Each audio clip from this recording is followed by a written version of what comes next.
말씀은 에스겔서 37장 15절에서 17절까지입니다. 제가 읽겠습니다.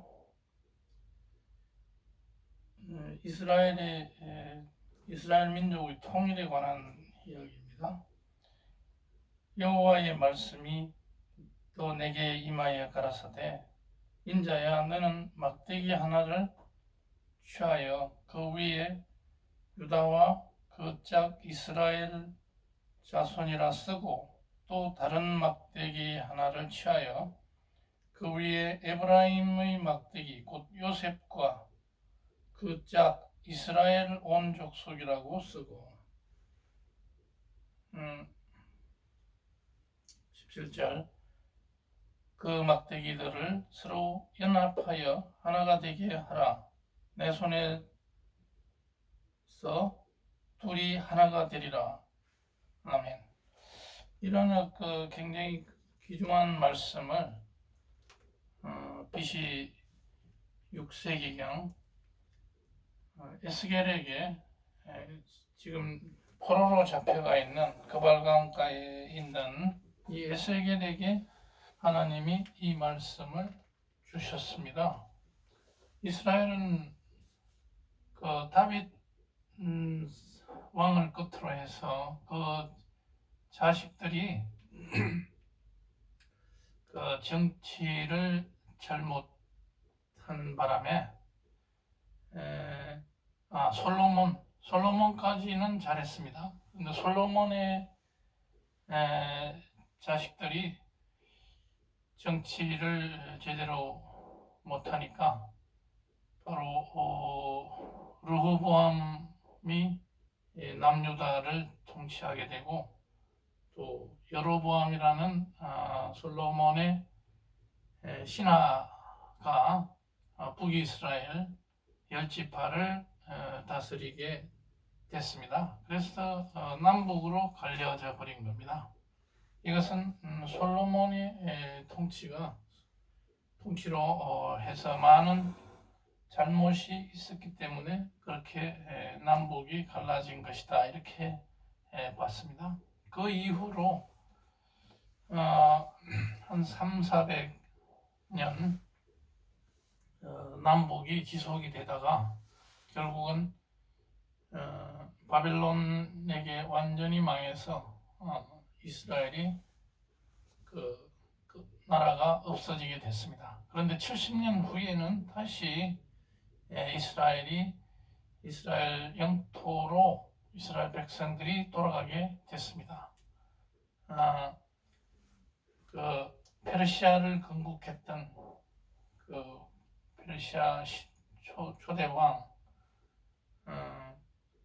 그 왕이 이스라엘 백성들을 고국으로 돌아가게 했기 때문에 그런 그 기환을 맞이하고, 그로 인해서 이스라엘이 하나의 통일이 된 것이 아닌가, 그렇게 보고 있습니다.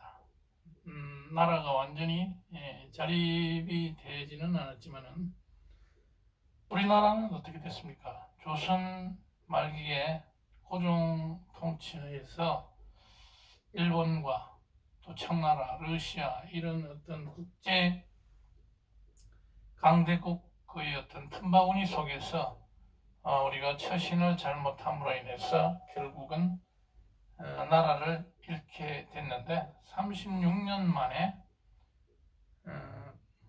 그 세계 2차 대전의 종식으로 말미암아서 우리나라가 다른 어떤 외부적인 요인에 의해서 우리가 통일이 해방이 됐다. 그런데 남북이 어떻게 정치적인 이유로 인해서 갈리게 되어버렸습니다. 소련이 북한을 장악해서 그 교두보를, 소련의 항구를 차지하기 위해서 소련이 남하 정책의 일환으로 북한의 김정일이를 사주해가지고 결국은 북한을 장악하게 되고 남쪽만은 결국은 미국이 차지하게 돼서 남북으로 갈리게 됐다. 그런데 벌써 통일이 아직도 되지 않고 해방 이후에 45년에 해방됐으니까 65년에다가 85년이 지금 돼가고 있는데 87년이 돼가고 있는데도 아직 통일이 되지 못하고 있습니다. 그래서 오늘은 이 말씀을 오늘의 우리에게 주시는 하나님의 말씀이다 생각을 하고 통일 한국의 비전을 꿈꿔보는 이런 시간이 됐으면 좋겠습니다.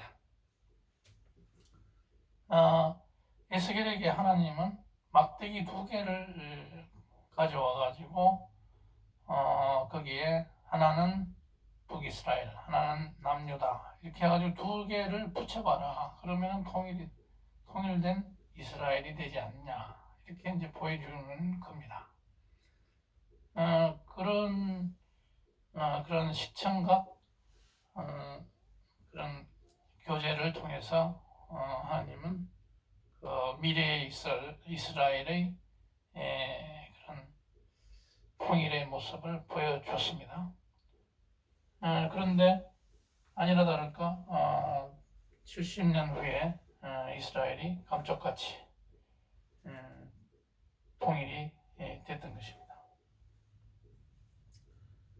그런데 우리나라는 지금 어떻게 지지부진한 이런 비록 남북이 갈라졌는데 남한이 이렇게 북한보다도 엄청나게 많은 경제력과 또 군사력을 가지고 있지만은 북한이 항복을 하지 않고 있습니다. 핵무기를 지렛대로 해서 끝까지 남한을 위협하기도 하고 이렇게 하고 있습니다. 그런데 러시아와 중국하고 우리가 수교를 하게 됐을 때 이제는 곧 통일이 오지 않겠느냐. 러시아와 우리가 가까워지고 또 중국이 가까워지고 이렇게 해서 이 북한은 이제 의지할 데가 없는 것 아닌가 이렇게 봤는데 그렇게 되지를 않았습니다. 결국은 그 사람들은 공산주의적인 그런 색채, 러시아가 자유진영이 됐지만은 아무래도 푸틴이 되고 나서는 공산주의적인 그런 요소, 어떤 독재국가적 요소 이런 것이 많이 남아있기 때문에 우리하고는 불편한 관계에 있을 수밖에 없습니다. 그리고 중국은 노골적으로 공산주의 국가이기 때문에 북한과 너무나 가깝고 통일을 되더라도 북한이 설사 망하더라도 북한을 중국 밑으로 포섭시키려고 하는 이런 생각들을 가지고 있습니다. 그래서 우리는 그것을 북한이 자체적으로 붕괴되더라도 중국이 통치하지 못하도록 우리가 손을 써야 되겠다. 그런 생각입니다. 동서독은 이미 통일되고 베트남도 통일되고 이 지구상에 이제 제대로 된 국가들 중에서는 우리나라가 유일하게 지금 분단의 국가로 남아 있는데 이것이 언제까지 갈 것인가? 조만간 통일되지 않겠느냐 이렇게 보는 것입니다. 동서독과 다른 우리 한반도 현실은 어떻겠습니까? 동서독은 보면은 주변에 자유우방 국가들로 둘러싸여 있어가지고 동독이 여러 가지 체제 유지하기가 힘들었습니다. 그런데 우리 한반도는 어떻습니까? 삼면이 바다로 돌려싸여 있기 때문에 북한이 체제를 유지하기가 상당히 좋습니다. 북으로는 중국과 러시아가 국경을 맞대고 있기 때문에 그 사람들하고 북한이 가까워져 있기 때문에 북한의 체제가 그대로 유지될 수밖에 없었던 겁니다. 김일성이 죽고 나서도 계속해서 남북 분단이 계속되고 있고 북한의 그러한 김일성의 유일 독재 체제가 계속해서 유지가 되고 있는 그런 이유가 지정학적인 그런 요인이 있었다 하는 것입니다. 남한이 이미 체제 경쟁에서 이겼는데도 불구하고 그것이 통일이 잘 되지 않고 있다. 그래서 통일을 하려면은 어떤 준비를 해야 될 것인가 하는 것인데, 첫째는 국론 통일이 되어야 됩니다. 국민 정신적인 혁명이 있어야 됩니다. 교회가 그 앞장을 서야 되겠는데,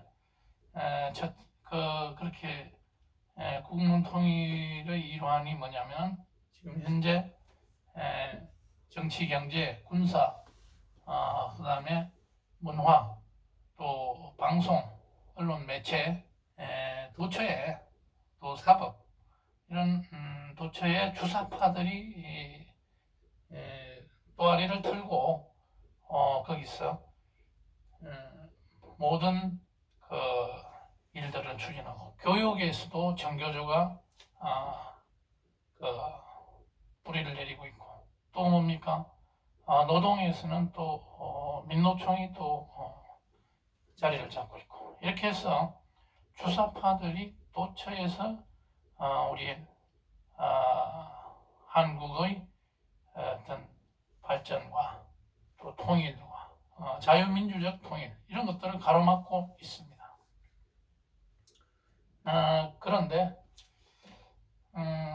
오늘 우리는 이런 통일 문제와 더불어서 통일을 대비해서 두 번째는 탈북자들의 35,000명쯤 되는 이 탈북자들이 앞으로 통일의 1,000명이 될 수 있도록, 통일 이후에 또는 통일 과정에서 여러 가지 역할을 할 수 있도록 그 사람들을 교육시키고, 그 사람들을 남한에서의 자리를 잡을 수 있도록 우리가 많이 도와줘야 하겠습니다. 국가 차원에서도 많이 지원을 해줘야 되겠지만, 교회에서 국가의 힘이 미치지 못하는 부분에 파고들어서 탈북자 위주의 특수 목적 학교를 많이 설립을 하고 또 운영을 잘 해야 되겠습니다. 최초의 대안학교로 하늘꿈 중고등학교라고 있습니다. 이런 좋은 훌륭한 설립자가 하고 있고, 또 둘이 하나 국제학교라고 하는 것도 있습니다.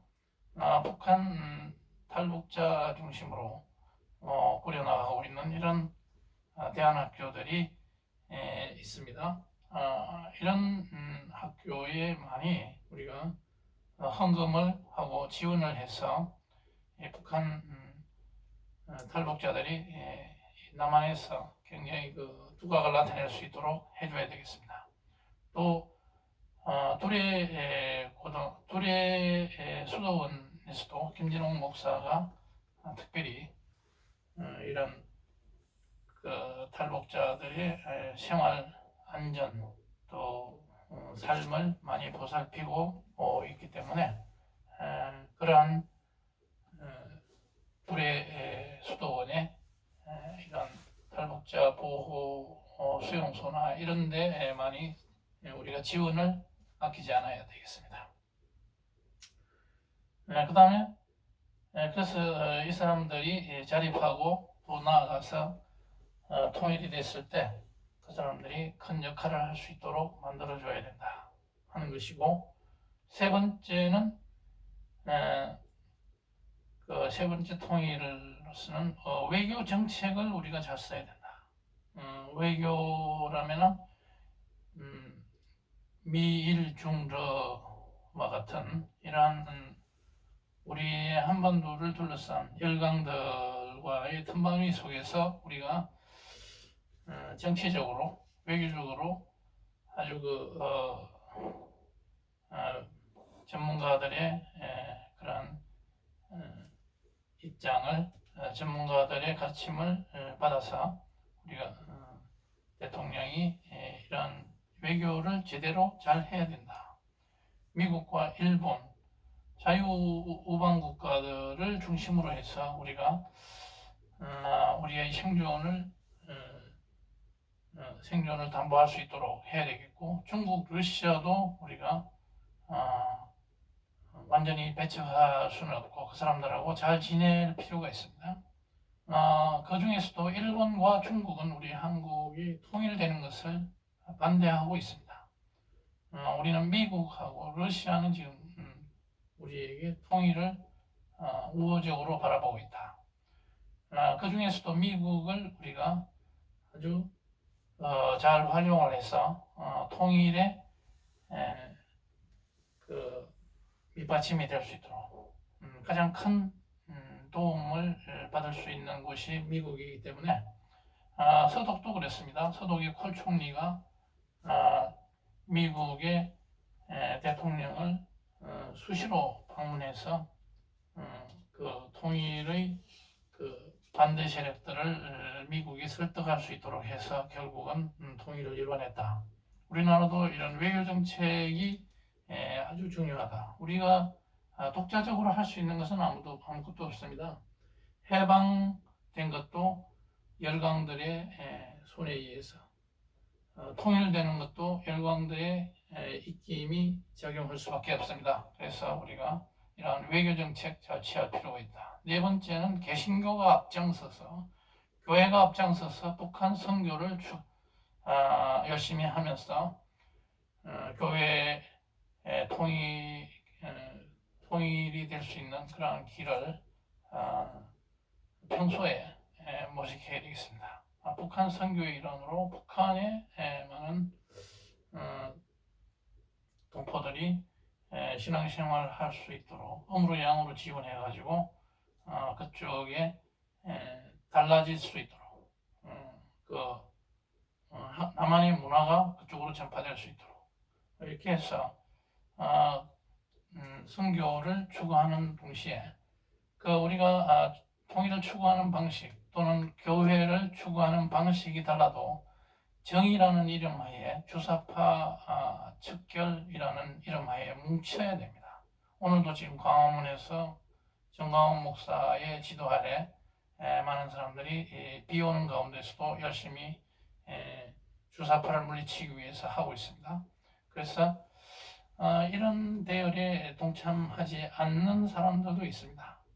그 지도력에 의문을 품으면서 거기에 가는 것을 꺼리는 그런 대형 교회들이 있는데, 대형 교회일수록 여기에 적극 동참해 줘야 됩니다. 색깔이 설령 다르더라도 일단 중요한 것은 뭐겠습니까? 지금 그 국회 앞에서 1인 시위를 하는 이런 온누리교회라든지 또 몇몇 교회가 그렇게 하고 있는데 그것이 큰 효과가 없다. 현재 상태로는. 뭐냐면은 국회에 보수를 지향하는 보수 정당이 다수당을 차지하면은 그러한 것들은 자연히 해결될 수 있는 문제이기 때문에 그것을 먼저 추구해야 된다. 무슨 얘기겠습니까? 앞으로 1년 반 남은 그 국회의원 선거에서 200석 이상을 차지할 수 있도록 2024년 4월 총선에서 그 보수당 국회의원들을 뽑는 것이 초미의 과제가 됐습니다. 그러면은 모든 것이 해결될 수가 있습니다. 그렇기 때문에 현재 WCC를 반대한다든지 동성애 차별금지법 신천지 등 이단 시비 이런 것은 다 접어두고 일단은 2001년 반 후에 총선에서 보수당이 승리할 수 있도록 하는 것이 가장 현재로서는 중요한 문제다, 이렇게 볼 수가 있습니다. 이렇게 해서 통일을 대비해야 되겠고, 그 다음 현재 우리 윤석열 정부가 나아갈 방향이 중요합니다. 보수냐, 그 자유냐, 민주주의냐. 자유, 민주. 지금 어떤 상황이 오고 있습니까? 오고 있느냐 할 것 같으면, 지금 문재인 대통령 때는 어떻게든지 헌법에서 자유를 빼려고 했습니다. 민주만 강조하고 그렇게 했는데, 또 교과서에서도, 초중고 교과서에서도 기업의 자유 이런 것을 자꾸 빼고 시장경제 이런 것도 빼려고 했습니다. 그런 움직임에 지금 하나하나 제대로 될 수 있도록 지금 바로잡고 있는 중인데, 이 자유를 윤석열 대통령은 취임 때부터 강조를 했습니다. 또 틈나면은 해외에서나 어디에 가든지 자유를 강조하는 이런 대통령, 자유주의 시장경제. 그런데 오늘날 그 현대사회에는 복지국가를 그 어디서나 지향하고 있습니다. 그렇기 때문에 이 복지국가라는 것은 자유를 추구함과 동시에 민주를 또 동시에 요구하고 있습니다. 그것은 무슨 얘기냐면, 자유는 원래 돈이 많은 이런 그 부르주아들이 그 왕들과 대항해서 자유를 추구했던 것에서 나왔습니다. 그런데 민주는 뭐겠습니까? 프랑스 혁명 같은 데서 돈 많은 사람들 뭐 그런 너무 몇몇 사람들이 돈을 가지고 또 정치력을 행사하고 이것을 민중이 평등하게 차지하자, 이것이 민주주의라는 겁니다. 그러니까 민주는 거기서 왔습니다. 돈도 국민의 부도 평등하게 갖자. 그 다음 정치 권력도 국민의 손으로 뽑아야 된다. 그래서 보통 선거로 전 국민에 의해서 뽑혀지는 이런 전통을 가지고 있는 나라에서는 민주주의를 지향할 수밖에 없습니다. 많은 부분에 있어서 민주주의를 추구하게 되어 있습니다. 우리나라도 정치를 하려고 하면 아무리 좀 황당한 일이라도 민중들이 원하면 그것을 갖다 주어야 민중들한테 표를 받을 수 있기 때문에 민주주의를 강조하지 않을 수 없습니다. 민주를 주장하지 않고서는 권력을 차지할 수가 없습니다.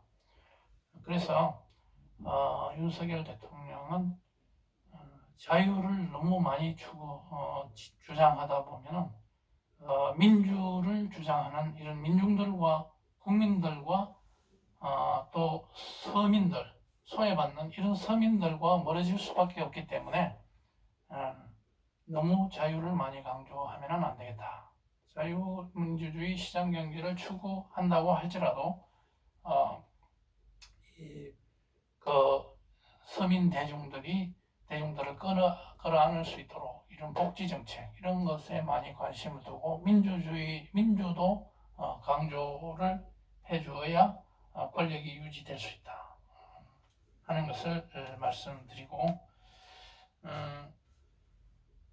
그래서 오늘 설교에서는 자유냐 민주냐 하는 것을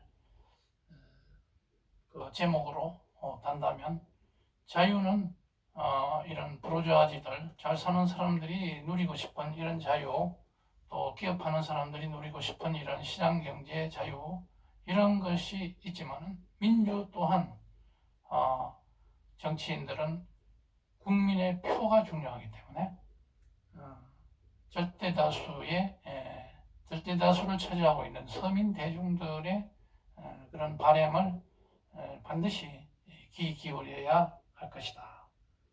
그래서 자유를 추구하면서 동시에 민주를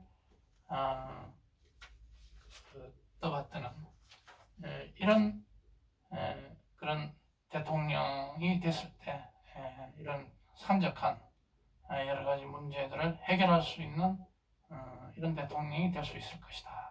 이렇게 보는 것입니다. 그래서 우리가 자유만 추구해가지고는 그것이 모든 것에 해답이 될 수 없다.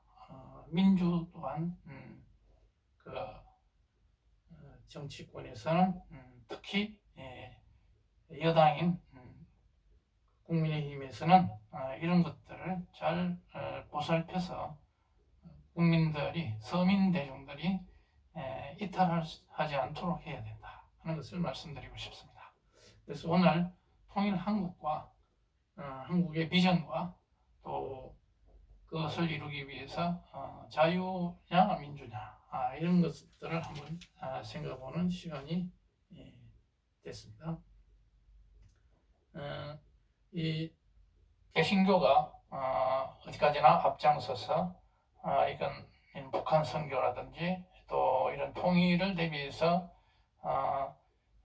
주사파들을 척결하는 이런 선봉에 서야 되기 때문에 색깔이 교파들의 색깔이 교회의 색깔이 조금씩 다르더라도 기도로 서로 지향점이 같습니다. 지향점이 같은 것이기 때문에 일단 1년 반 후에 그 국회의원을 다수를 보수당이 차지할 수 있도록 기도와 강구로서 대비해 주시기를 바람하지 않습니다. 기도하시겠습니다.